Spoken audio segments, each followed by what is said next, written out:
Hello guys, আসসালামু আলাইকুম। আপনারা কেমন আছেন? জানি আপনারা ভালো আছেন। আমি এই যে ডাব গাছ দেখতে পাচ্ছেন, আমি এই ডাব গাছ পরিষ্কার করি।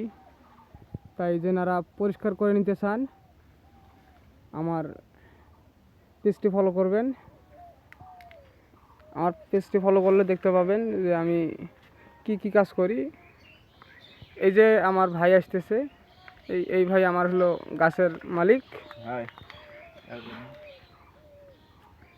তো এই ভাই তো ঠিক আছে ভাই, তাই আপনারা পরিষ্কার করে নিতে চাচ্ছেন আমার পেজটি ফলো করবেন। অতি শীঘ্রই আমার ভিডিওগুলো পাবেন। এই দেখেন যেরকম লাগবে একদম এইরকম পরিষ্কার হবে, ঝকঝকা পরিষ্কার। কাজ দেখে দাম।